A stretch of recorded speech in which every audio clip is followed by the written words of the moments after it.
Welcome to Confessions in Quarantine Week 5. Today, as we're following the standard order of the commandments, we are going over the Fifth Commandment. You shall not kill. Don't do it. It's not a good idea. This commandment, and Luther's explanation of what this commandment means, as well as the way that all of the Lutheran theologians after him have been explaining this commandment, is profoundly important for us today. Especially because we're dealing with issues of reopening our states in the quarantine, from the quarantine, especially as we're dealing with how to deal with one another in a pandemic. And very importantly, this commandment has a lot to say about how we interact with one another and how we engage with one another in the wake of so many incidents of police brutality. Seriously, I mean it. Don't do it. Human life was not made for killing.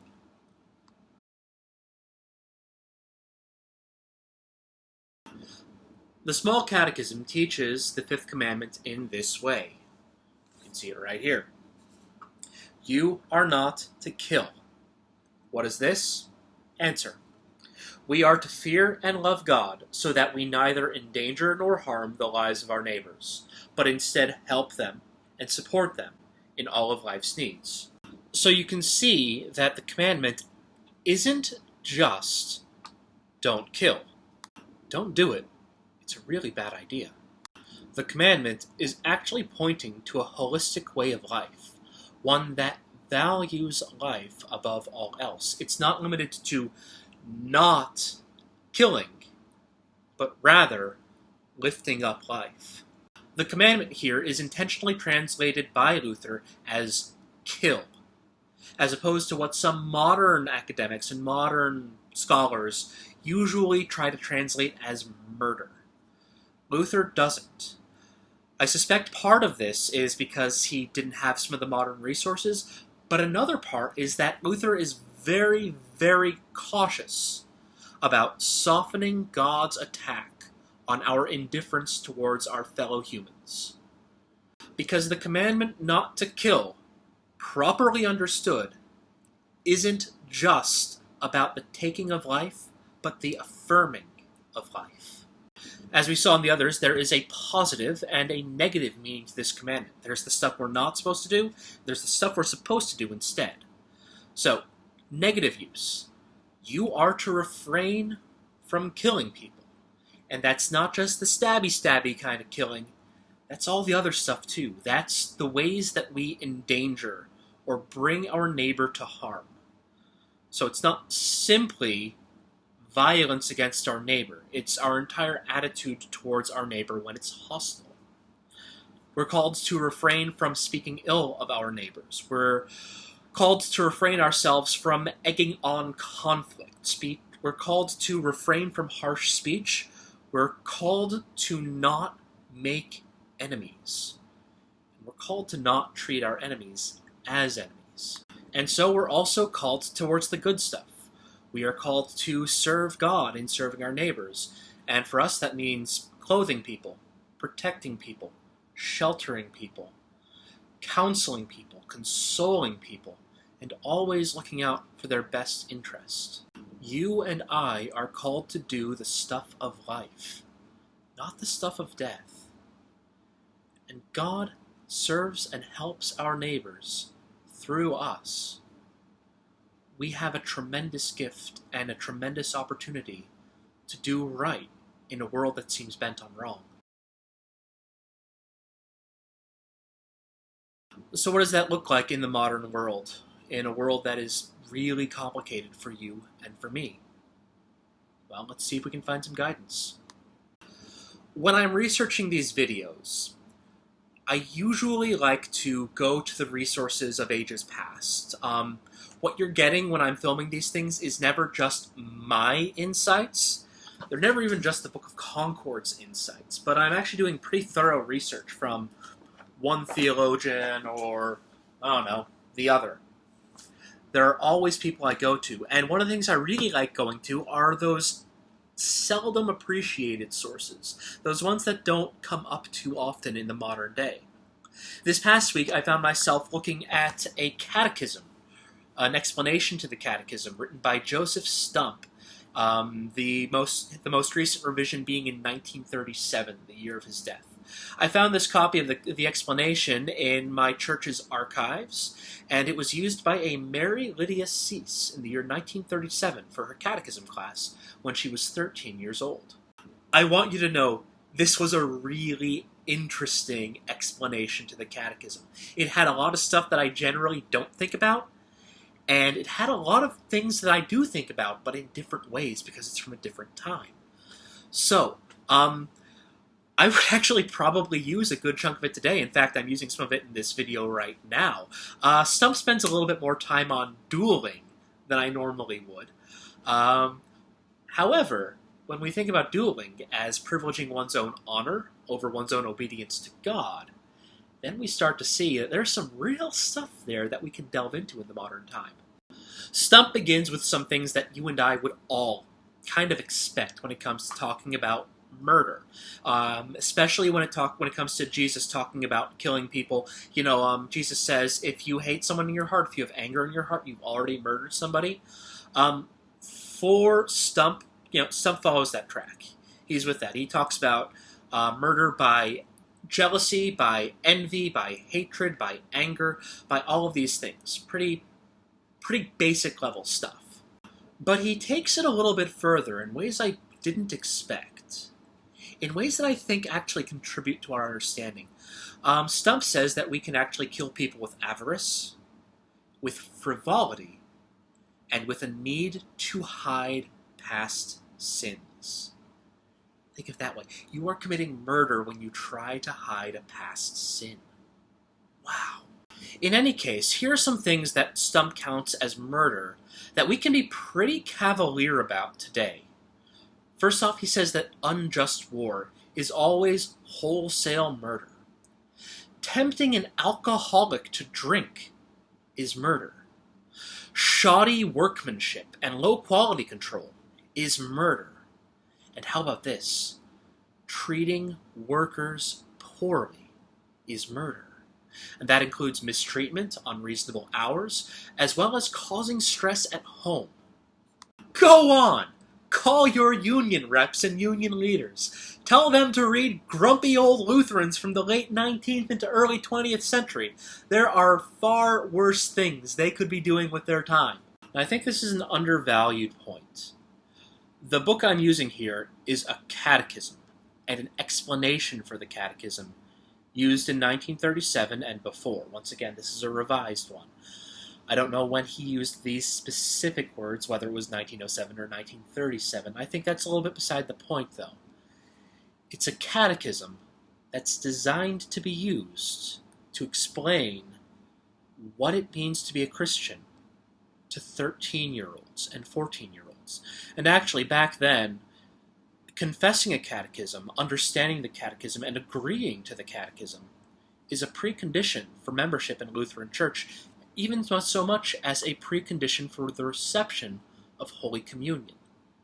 Back in those days, if you didn't complete your catechetical training, if you couldn't swear by the catechism and be able to answer questions about the catechism on the spot, as rightly understood, which we find in explanations such as these, you actually couldn't participate in the holy things of the Church. This isn't something that's coming out of thin air. This isn't some arbitrary authority. This is what everybody needed to know and be on the same page about. I point this out simply because in my ministry and in my academic career, sometimes people think I'm coming up with something new. But that's very seldom the case, and when it is the case, I'm deliberate to point it out. But what I'm coming out with you here is a 500-year-old document in an English translation. And Stump's document is over 100 years old in its earliest form, and is just under 100 years old in its new form. Which is all to say that when I'm saying these things, it's not stuff that's growing in my garden. It's the stuff that our church was cultivated on for a really long time. And if you find yourself in disagreement, you should be very careful. And you should think about Why? Which voices are you listening to that lead you away from these things? And are they actually good for you?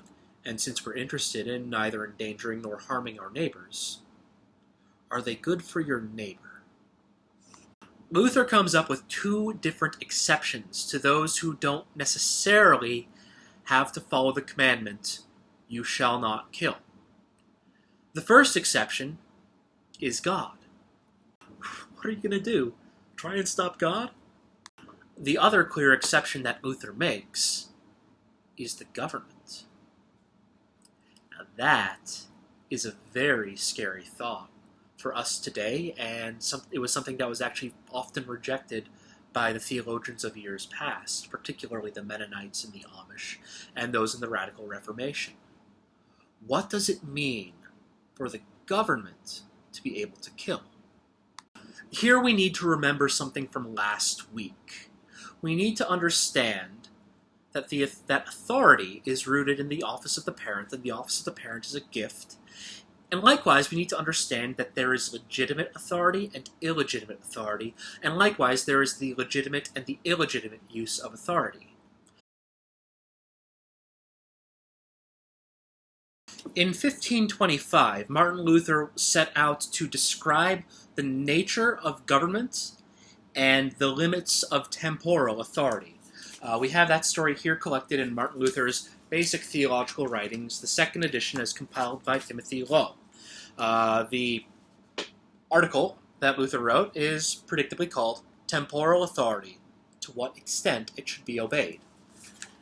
And it's interesting, it's fun stuff, but where it gets really good is at the end, where Luther gives a really crazy illustration. Strap in, this story is kind of fun. So, Luther gives the illustration of Duke Charles II of Burgundy. It's said that Duke Charles was visiting Flushing when he came across a nobleman who had taken an enemy prisoner. As was the practice back in the day, the prisoner's wife came to ransom the prisoner. The nobleman, however, didn't want money. He wanted the prisoner's wife. And so the nobleman, who was not so noble, made her a deal, saying that if she were to have sex with him, he would release the prisoner, her husband. This really terrified the wife, as well you would imagine. And she was a virtuous woman. She didn't want to do this, but she thought about it, she prayed about it, and she talked with her husband, the prisoner, about it. And in the end, they thought it was a price they would be willing to pay. You and I, of course, know today that this is a sex crime. It is rape by coercion. That's not okay. Not today, and not then. What's even worse, if that wasn't bad enough, was that the following day after the crime was committed, the nobleman took the prisoner, had him beheaded, and in a cruel and evil prank, sent the body to his victim. The woman was, of course, beside herself. It's an unspeakable evil what happened to her. It's an unspeakable betrayal. It is something that no one should ever have to suffer. And she cried out and she wailed, and eventually Duke Charles heard. What is the right use of force? Charles II came to court and demanded right then and there that the nobleman and the victim get married. Sounds pretty evil, right? Hold on. You can almost hear the sound of the rapist's victim crying out, "Why would you do this to me?" But you can also imagine that if Luther is talking about Duke Charles II of Burgundy, he's probably not an evil monster. So you can also imagine Duke Charles saying, "Just wait, my child. Just wait."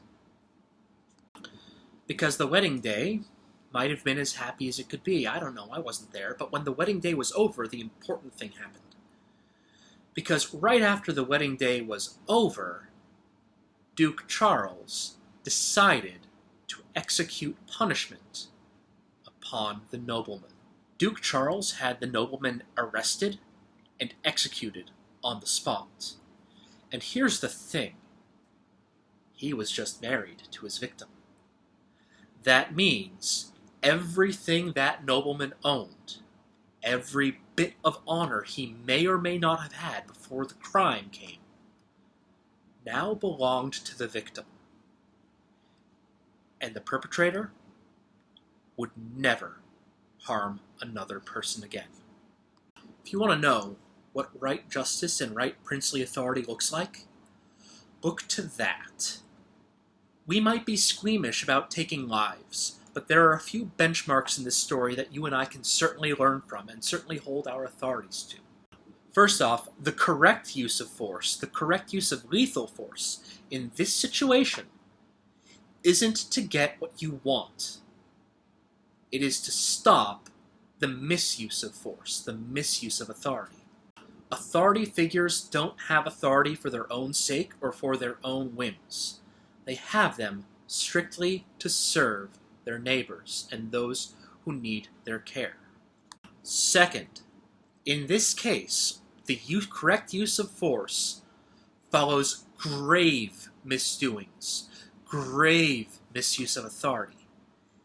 It's not a frivolous thing to take a life, but this guy had betrayed, he had raped, and he had killed.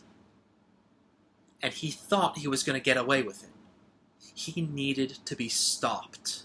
Third, the victim, the woman, the prisoner's wife, wasn't only listened to, but she was lifted up and she was dealt with honor. She was not put in a position where she would ever be victim again, and her abuser would never harm anyone again. Fourth, it's not revolutionary justice.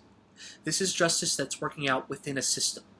Duke Charles II wasn't coming out of nowhere. The nobleman was under his charge. He looked out for his subjects. We need to be willing to hold trustworthy authority.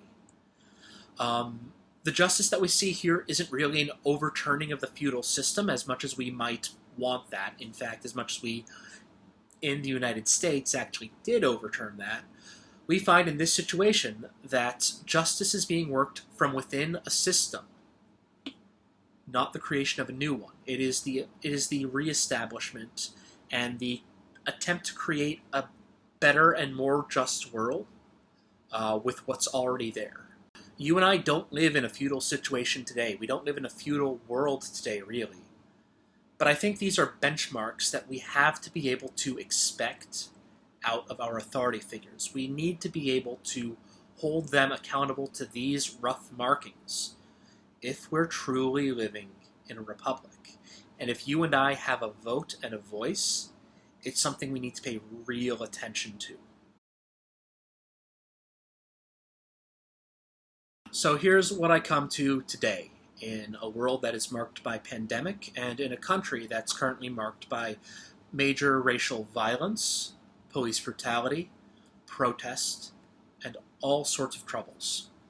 George Floyd was publicly executed by the police for allegedly passing off a bad $20 bill. You and I don't know if he intentionally used that bad 20 or not, but what we do know is that he was calling out that he can't breathe and that he wanted his mom. And you and I know that human life is worth far more than $20. I'm not even talking about God here. The state views us as worth more than $20. After all, there have been economic crimes in my lifetime that have been more to the tune of $20 and $200 billion committed by banking executives. You think they got a knee put to their necks? George Floyd's execution was clearly disproportionate. by the confessional standards, by the small catechism, the large catechism, the explanations of these things, and Luther's own insights into what real justice looks like. That is not a right death. George Floyd's death was stupid, it was evil, it was sinful. And his killers need to be brought to justice, and his enablers need to be brought to justice. If we are Christians, called to use our office as voters, we need to hold folks accountable for their wrongdoing. George Floyd's killers had a lot of enablers, people who didn't follow the Fifth Commandment because they allow for their own benefits, their own lies, their own self-interests, all of these things to come up first before their vulnerable neighbors.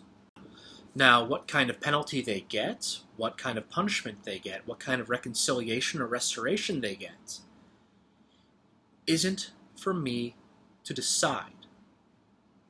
That's actually not my office. But they need to be brought to account, each one of them, in order for real peace, real justice to be established. It is on us to amplify the voices that call for vindication, righteousness, and justice. We are called to neither endanger nor harm our neighbor in any way, but instead provide for their life, to help them sustain themselves. Now this goes for both the police officers and the protesters in the many protests and the few riots that have been happening in the wake of this tragedy. And that goes to great lengths. We know, for instance, that one of the common tools that the police are using right now is tear gas. We also know that tear gas is an abortifacient, which means that any pregnant mother who decides to stand up in these situations is in real danger. Likewise, we know that rubber bullets or pepper bullets or whatever quote-unquote non-lethal bullets people are using actually can be very lethal, especially for folks who have hemophilia or who are in some risk for internal bleeding. Those weapons aren't harmless. And I've said it before, and I will say it again, and I will keep saying it. We're in the middle of a pandemic. It's hard to keep physical distance for the sake of your neighbor in a protest, and it is much harder to do it when there are riot police pushing you with shields. Our way of life is based on the well-being of our neighbor. We've got what we need. We're secure for heaven. We know God's going to bless us all the way through with opportunities to serve and care and love. We gotta look out for our neighbor. You and I are the body of Christ in the world. We are fed, we are baptized, we are gifted with so much grace from God that all we can do is share it with the world around us, with those who need it. Show grace. On a far less important note, because we value life, we also generally want to keep property safe. It's way less important than anyone's life. I would let any building burn to the ground to save a life. But we generally shouldn't be cavalier with our stuff either, our buildings either. They're important. They help us live life well. Fires in particular shouldn't be set. Those endanger people. Don't set fires. Don't do it. But most importantly, if you're like me and you're outside of the most riots and protest-driven areas, it's on you to be there for people when this all passes over. Invest in their communities. Help them out. Your neighbors need your help when this is done. They need your support. People often act as though theology is just an academic interest. But it's really not. And I'd actually argue that we all show our lived theologies in days such as these, in how we react to real evil, real acts of evil, real violence, and real trouble in our world. Do you trust God enough? What God has done for us in Jesus Christ enough, that in the face of a pandemic, you know that you've been taken care of, and you can stay home not for your own sake, not for anything else, but so that the well-being of your neighbor is best established. In the face of racial violence and police brutality, do you trust God enough with your well-being, with your heart, your soul, and your mind, that you can stand up for the victims, that you can look out for those who are crying for help? What do you believe is more important? Preserving lives, or not spending money on hospital supplies, on personal protective equipment, on the things that the hospitals need to do their job for the vulnerable and the sick? What do you put first when you see protests turn into violence? Law and order? To what end? The preservation of property? To what end? What needs to stop first? Extrajudicial killing? Or protests? Will you confess that Black Lives Matter? Because life matters. God made it to matter. Because God has seen fit to save us from death. God has seen fit to forgive us our sins. God has seen fit to be with you and me. And God help us all when we start to believe that God does not value the lives of the sick and the dying, and those who know despair and mistreatment. Because in so doing, we will inevitably come to believe that God does not love us in the time of trial, that God does not value us in the time of trial, whether that comes to us today or in a day to come or before the throne of judgment. Know the God you serve. Trust God and act for your neighbor.